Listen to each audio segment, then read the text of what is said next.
दादा हो, आज दसरा आहे. दसऱ्याच्या निमित्ताने राज्यभरामध्ये वेगवेगळे उपक्रम साजरे केले जात आहेत. गावापासून देशापर्यंत प्रत्येक जण हा सण उत्साहात साजरा करत आहे. गावगाड्यातला प्रत्येक माणूस, इथला मराठा, साळी, माळी, कोळी, तेली, तांबोळी, आतार, बागवान, सुतार, लोहार, कुंभार, रामोशी, बेरड, बेस्तर, बेलदार, घिसाडी, कैकाडी, पारधी, कंजारभाट, सिक्कलगार, आराधी, भराडी, गोंधळी, सगळ्या जातीची माणसं हा दसरा मेळावा अत्यंत आनंदाने साजरा करत आहेत. आणि या निमित्ताने राज्यभरात वेगवेगळे मेळावे होत आहेत. त्यात एक सकाळी महत्त्वाचा मेळावा संपन्न झाला, तो राष्ट्रीय स्वयंसेवक संघाचा. आणि राष्ट्रीय स्वयंसेवक संघाच्या सरसंघ संचालकांनी आज आपल्या अभिभाषणामध्ये असं म्हटलं की द्वेष संपला पाहिजे, सांप्रदायिक विभाजन होता कामा नाही, देश बलशाली झाला पाहिजे, हा देश मजबूत झाला पाहिजे, जाती जातीच्या धर्माधर्माच्या भिंती तोडल्या पाहिजेत, दुर्बल घटकांना सोबत घेतलं पाहिजे. सरसंघ संचालक जी आपलं म्हणणं सर आंखों पर. पण सरसंघ संचालक जी तुम्ही हे सांगताय कुणाला?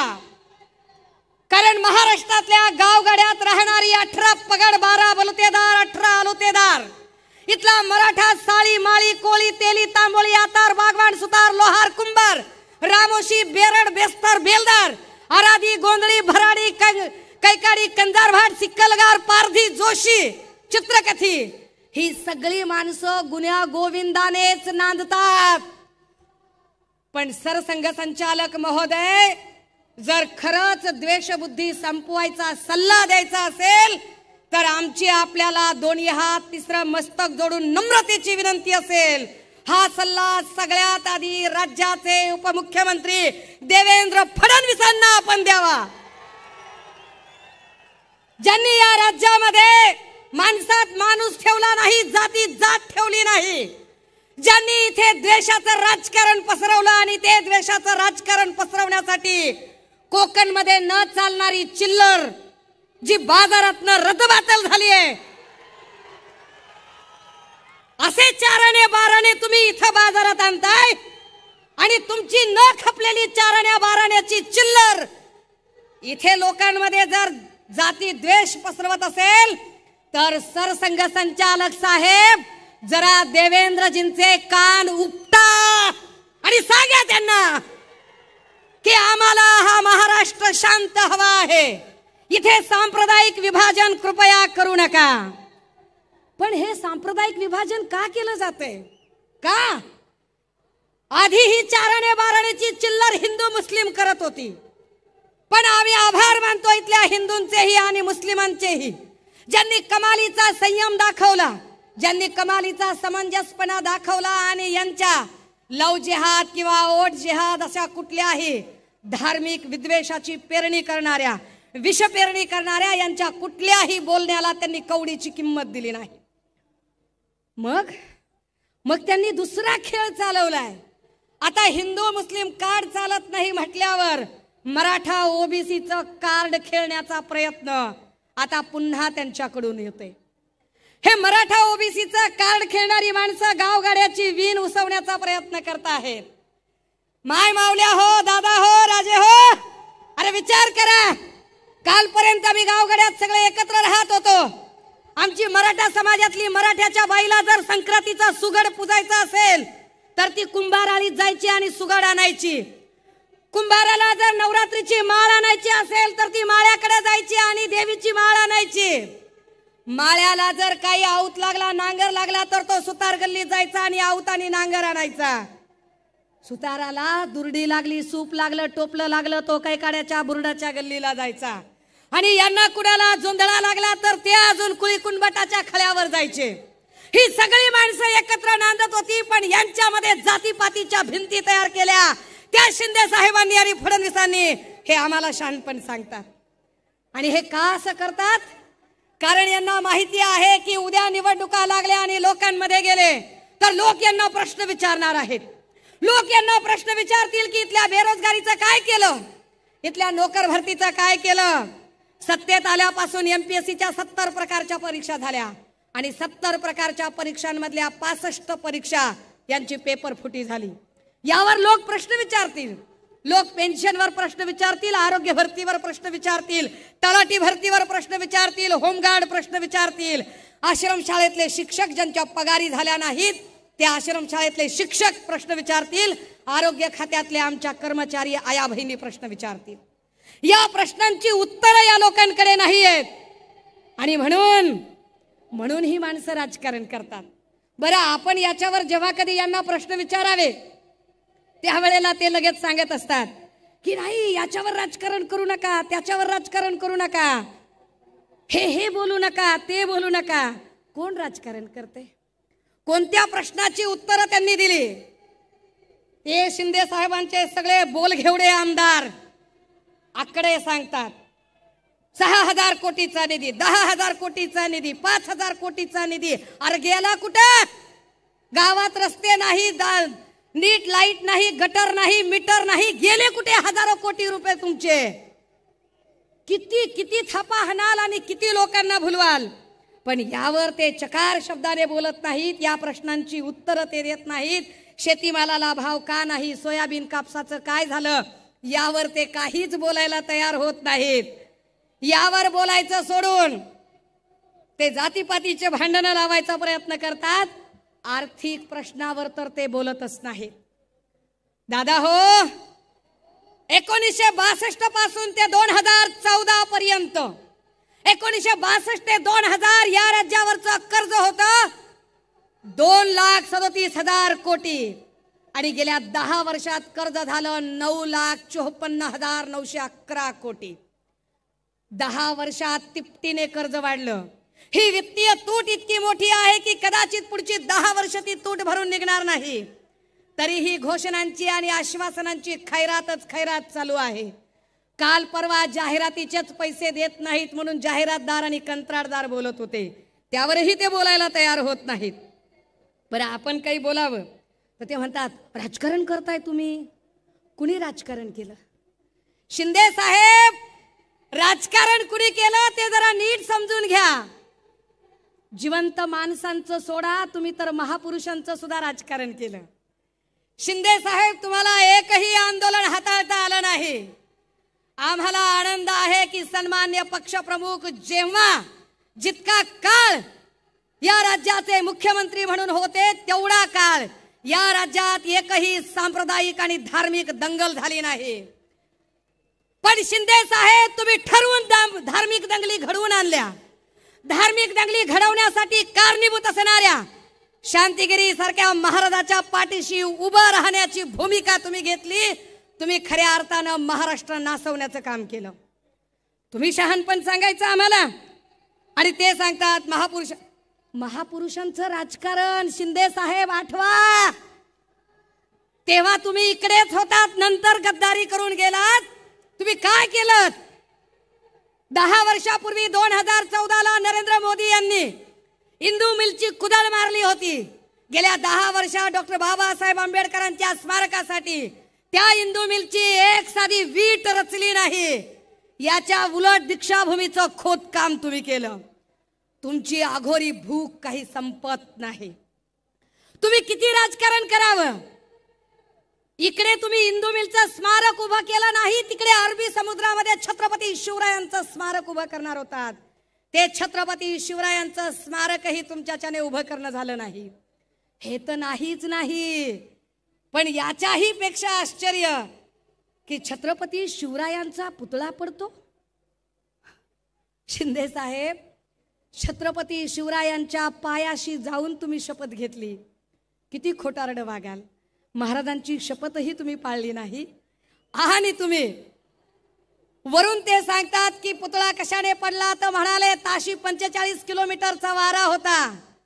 ताशी 45 किलोमीटरचा जर वारा असेल तर कोकणामध्ये अनेक नारळाची झाडं आहेत, ती झाडं का पडली नाही? त्या झाडांवरचं साधं नारळ सुद्धा पडलं नाही आणि तरीही हे आम्हाला सांगतात की ताशी 45 किलोमीटर आणि त्या आपटेला तुम्ही सहज सोडून देता। तुम्हाला महापुरुषांची अस्मिता काहीच वाटत नाही। पण या वेळेला दादा हो, हे समजून घ्या, लोकसभेच्या इलेक्शनला प्रभू श्रीरामाने यांना चितपट केलं। आणि विधानसभेच्या इलेक्शनला छत्रपती शिवरायांचे मरहट्टाच्या पठारावरचे मावळे यांना धूळ चाखल्याशिवाय राहणार नाहीत. ही माणसं एकही प्रश्न, मग आम्हाला ते सांगायला लागले. एक नवा शब्द काढला, गोंडस गुटगुटीत शब्द काढला आणि म्हणाले fake narrative, fake narrative, fake narrative. कसलं फेक नरेटिव्ह? कुणाचं फेक नरेटिव्ह? फडणवीस साहेब, जरा आपल्या अंतकरणावर हात ठेवा आणि स्वतःला प्रश्न विचारा की फेक नरेटिव्हचं महानिर्मिती केंद्र तुम्ही स्वतः आहात. फडणवीस असं म्हणतात की दर 10 वर्षांनी आरक्षणाची मर्यादा वाढवण्यासाठी जो सगळ्यात मोठा प्रयत्न केला गेला तो प्रयत्न मोदी आणि वाजपेयीजींनी केला. फडणवीस साहेब, 50ला या देशामध्ये घटना अंमलात आली तेव्हा आरक्षण सुरू झालं. 60ला त्याचा कार्यकाळ संपत होता, तोही फक्त राजकीय आरक्षणाचा. सामाजिक आणि शैक्षणिक आरक्षण तर कायमस्वरूपी आहे. पण राजकीय आरक्षण जर 60ला वाढवायचं असेल तर 60ला भारतीय जनता पार्टी बाळोत्यात सुद्धा नव्हती. ती साधी बाळोत्यात नव्हती, तिचा जन्म तरी झाला होता का ते जरा समजून घ्या. 60ला जो कालमर्यादा वाढवली ती काँग्रेसने वाढवली. 10 वर्षांनी पुन्हा 70ला आरक्षण वाढवलं. भाजपने नाही, ते पुन्हा काँग्रेसने वाढवलं. फडणवीस साहेब, या देशात संविधानाला धोका आहे आणि तो अजूनही संपला नाही. आणि त्याचं जिवंत उदाहरण तुम्हीच आम्हाला घालून दिलं. भारतीय राज्यघटनेने सांगितलं आहे की लेजिस्लेचर आणि ज्युडिशरी 2 वेगळ्या गोष्टी आहेत.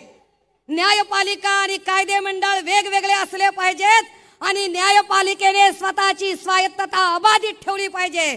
यासाठी न्यायाधीश पदावरच्या व्यक्तीने भलेही त्याचे धार्मिक कल काही असतील पण स्वतःचे धार्मिक कल सार्वत्रिकरित्या त्यांनी प्रदर्शित करू नये.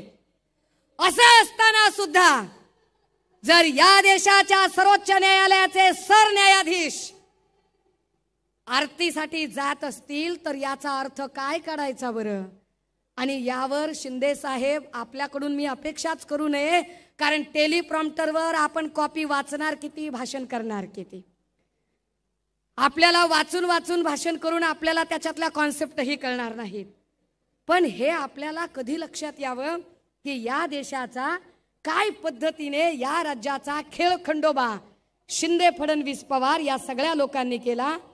वर हे सगळं झाकण्यासाठी इथल्या न्याय व्यवस्थेला काय पद्धतीने यांनी सगळीकडून वेठीस धरल्याचा प्रकार केला. आणि हे सगळं झाकताना आश्वासनांची आणि घोषणांची खैरात सुरू केली. आता एक नवी खैरात सुरू झाली. ते म्हणाले की विरोधकांना खुपतंय लाडकी बहीण. काय खुपायचं कारण आहे? लाडक्या बहिणींनी 1500 रुपये कचकावून घेतले पाहिजेत, रटावून प्रत्येकीनं पैसे घेतले पाहिजेत. कारण लक्षात असावं राजे हो, जे आम्हाला महिना 1500 रुपये मिळायला लागले ते काही देवेंद्र फडणवीस साहेबांनी नागपूरचा बंगला विकून आम्हाला दिलेले नाही, किंवा ते 1500 रुपये शिंदे साहेबांनी तापोळ्याची जमीन विकून आम्हाला दिलेले नाहीत. दोघांनीही काही आपल्या खिशात हात घालून आम्हाला पैसे दिले नाहीत. हे पैसे आमच्या कष्टाचे पैसे आहेत. आमच्याच राज्यातल्या नागरिकांनी जो टॅक्स भरला त्या टॅक्सचे पैसे आहेत. तुम्ही फक्त पोस्टमन आहात, बेकार क्रेडिट घ्यायचा नाद करू नका. क्रेडिट घेतात, त्याचे बॅनर लावतात. अय दादा हो, तुमच्यापैकी लय जण, काही तुम्ही विदर्भातून आला असाल, तुम्ही मराठवाड्यातून आला असाल. विदर्भात आणि मराठवाड्यात अशी असंख्य घरं आहेत की ज्या घरातल्या लोकांनी आपल्या बहिणींची लग्न लावण्यासाठी एकरानं वावर विकली असतील, एकरानं वावर गहाण टाकली असतील आणि आपल्या बहिणीचं लग्न लावून दिलं असेल. लावला तुम्ही कधी बॅनर? लावला तिच्या रुकवताच्या बाजूला बॅनर की मी माझ्या बहिणीच्या साठी 2 एकर जमीन विकली आणि 20 लाख रुपये खर्च केला, लाडक्या बहिणीला 10 लाख रुपये खर्च केले? बॅनर लावला आपण कधी? आपण बॅनर नाही लावला राजे हो कधी. आपण बहिणीच्या सासर घरी कधी भेटायला गेलो, बहिणीच्या भाच्याच्या हातामध्ये तिच्या जावला न कळता, तिच्या दिराला न कळता, तिच्या नंदेला न कळता, तिच्या सासू सासऱ्याला न कळता, तिच्या नवऱ्याला न कळता आपण असेच तिच्या हातात कधी 4-5 हजार रुपये घातले. आपण बाहेर येऊन बस स्टँडवर बॅनर लावला का राजे? बहिणीला 5,000 रुपये दिले, लाडक्या बहिणीला 5,000 रुपये हातात घालून आलो. दिला? लावला बॅनर? आपण बॅनर लावला नाही, आपण जाहिरातबाजी केली नाही. का केली नाही? कारण आपल्याला नात्याची मर्यादा कळते, आपल्याला बहिणीच्या नात्याचा मान कळतो, तिची मर्यादा कळते, तिची इज्जत राखली पाहिजे हे आपल्याला कळतं. बहिणीच्या गरिबीची थट्टा आपण कधी उडवली नाही. पण हे बदमाश लोक, ज्यांना बहिणीचं नातं कळत नाही, मर्यादा कळत नाही, मान कळत नाही, कारण यांच्यातला एक बोल घेवडा, भाऊ म्हणू नका. भाऊ तुला भाऊ नाही म्हणायचं तर मग मी काय खाऊ म्हणायचो? काय म्हणायचो मी? ज्यांना बहीण भावाचं नातं कळत नाही, एकीकडे जाहिरातबाजी करतात आणि दुसरीकडे त्यांच्यातलाच एक जण काल स्नेहल जगतापांच्या बद्दल बोलताना म्हणतो, तुम्हाला लाडका भाऊ पाहिजे का काय पाहिजे बोला. एखादी बहीण ज्यावेळेला नडते ती अडत नाही, ती तुम्हाला घाबरत नाही, ती तुम्हाला भिडते, त्यावेळेला तुमच्यातला पुरुषी सरंजामी बाज उफाळून येतो आणि तुमची जात पितृसत्ताक व्यवस्था उफाळते आणि तुम्ही तिच्या बाईपणावर हल्ले करता. पण हे बाईपणावर हल्ले करण्याचे संस्कार ना हे संस्कार वंदनीय बाळासाहेबांचे असू शकतात, ना तुम्ही ज्यांचं सकाळी झोपेतून उठल्यापासून झोपेपर्यंत नाव घेताय त्या आनंद दिघेंचे असू शकतात. हे संस्कार फार तर रेशीम बागेत वाढलेल्या RSS मधून आलेल्या बाटग्यांचे संस्कार असू शकतात, जे बाटग्यांचे संस्कार तुमच्यावर आलेले आहेत, ज्या बाटग्यांच्या संस्कारामुळे तुम्ही महिलांच्या बद्दल अत्यंत अर्वाच्य पद्धतीने बोलताय. दादा हो, माझ्याकडे बोलण्यासारखे फार मुद्दे आहेत, परंतु तुर्तास आम्हाला आमच्या बहिणी लाडक्या आहेतच, पण त्या लाडक्या असण्याबरोबरच त्या सुरक्षित असणं जास्त गरजेचं आहे. एकट्या पुण्यामध्ये गेल्या 7 महिन्यात 265 बलात्काराच्या घटना घडल्या आहेत. एकट्या पुण्यामध्ये 750 विनयभंगाची प्रकरणं घडली आणि बदलापूर नंतर काल परवा सोनपेठला पुन्हा एकदा 4 वर्षाच्या चिमुरडीवर अत्याचार झाला आणि पोलीस निरीक्षक बोलंवार हा राष्ट्रवादी गटाच्या आमदार आणि आमदार पक्षातल्या लोकांना वाचवण्यासाठी त्या एवढ्याशा लेकराची तक्रार नोंदवून घेत नाही, अटक करत नाही लवकर तो आरोपीला. आम्ही न्याय कुणाकडून मागायचा? तो न्याय घेण्यासाठी आजही रामदास फुटाणे साहेबांची ती कविता प्रस्तुत ठरते, ती फक्त कविता उद्धृत करते आणि थांबणार आहे. कविता अशी आहे, 70 वर्षाच्या म्हातारीला कोर्टाच्या पायरीवर बसलेली पाहून विचारलं. 70 वर्षाच्या म्हातारीला कोर्टाच्या पायरीवर बसलेली पाहून विचारलं, आजी आजी आज इथं काय आहे? त्यावर तिनं उत्तर दिलं, 17व्या वर्षी माझ्यावर बलात्कार झाला होता, त्याचा आज 17व्या वर्षी निकाल आहे. 17व्या वर्षी माझ्यावर बलात्कार झाला होता, त्याचा आज 17व्या वर्षी निकाल आहे. 32 न्यायाधीश, 20 वकील, 40 शिरस्तेदार बदलून गेले. किती न्यायाधीश बदलले? आम्हाला अजूनही आमच्या पक्ष आणि चिन्हाची केस अजूनही तारीख पे तारीख मिळते. झालं 2-3 दिवसात आचारसंहिता लागते, 26 नोव्हेंबरला कारकीर्द संपते. अरे पुन्हा तुमचा न्याय मिळाला तर तो आमच्या काय कामाचा? पुन्हा तुम्ही न्याय जरी दिला तरी तो न्याय आमच्यासाठी operation is success but patient is dead म्हणण्यासारखा असेल, तो काय उपयोगाचा? 70 वर्षाची म्हातारी म्हणते 32 न्यायाधीश, 20 वकील, 40 शिरस्तेदार बदलून गेले, निम्मे साक्षीदार मरून तर बाकीचे केव्हाच पळून गेले.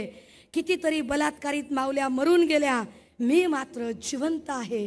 हाच एक सवाल आहे. आणि 17व्या वर्षी झालेल्या बलात्काराचा आज 17व्या वर्षी निकाल आहे. भगवान के घर देर है ही म्हण अजूनही बदललेली नाही. भगवान के घर देर है ही मान अजूनही बदललेली नाही, न्यायदेवतेच्या डोळ्यावरची पट्टी थोडी सुद्धा सरकलेली नाही। मोर्चे आंदोलन तेव्हाही झालं, नंतर कुणी फिरकलं नाही, हे की नाही? पूजा चव्हाणच्या वेळेला मोर्चे आंदोलन करणारे नंतर त्यांच्याच पंक्तीला बसले। मोर्चे आंदोलन तेव्हाही झालं, नंतर कोणी फिरकलं नाही। तरी सुद्धा वाटतं आज माझ्या जीवनाची सकाळ आहे आणि 17व्या वर्षी झालेल्या बलात्काराचा 17व्या वर्षी निकाल आहे। थरथर त्या हाताला हात देऊन म्हातारीला उभं केलं, थरथर त्या हाताला हात देऊन म्हातारीला उभं केलं। निकाल ऐकण्यासाठी 4 भिंतीच्या आत नेलं, मात्र निकाल ऐकून तिचे पाय लटपटू लागले। पुराव्याअभावी काही आरोपी निर्दोष सुटून गेले, ज्यांना झाली शिक्षा ते तर कधीच मरून गेले। ज्यांना झाली, कारण एकट्या अक्षयला संपवताय पण आपटेला सोडून दिलंय, त्याचं काय? ज्यांना झाली शिक्षा ते तर कधीच मरून गेले। 70 वर्षाच्या आयुष्याचा आज सारा निकाल आहे। 17व्या वर्षी झालेल्या बलात्कारावर पुन्हा न्यायालयाने केलेला नवा बलात्कार आहे। आणि आजी सांगते 17व्या वर्षी झालेल्या बलात्काराचा 17व्या वर्षी निकाल आहे। दादा हो, हे चित्र बदलायचं असेल तर, हे चित्र बदलायचं असेल आणि महाराष्ट्राच्या लेकी बाळींना सुरक्षितता प्रदान करायची असेल तर या शिवतीर्थावरून महाराष्ट्र सगळा अवघा आपल्या कानाचा, जीवाचा कान करून ऐकायला आतुर आहे। मी उद्धव बाळासाहेब ठाकरे महाराष्ट्राचा मुख्यमंत्री म्हणून हे वाक्य ऐकायला आपण उत्सुक आहोत। आणि ते वाक्य ऐकण्यासाठी चला आज आपण संकल्प करूया, ही मशाल तेवत ठेवूया। विधानसभेला ही मशाल विरोधकांच्या बुडाखाली पेटली पाहिजे आणि या मशालीची धग त्या प्रत्येक नराधमांपर्यंत आणि गद्दारांपर्यंतही पोहोचली पाहिजे। जे बोलायचं होतं ते असंच बोलायचं होतं, त्यामुळे पुन्हा त्याच्यावर दिलगिरी वगैरेचा काही प्रश्न नाही। थांबते, रजा घेते। जय हिंद, जय महाराष्ट्र।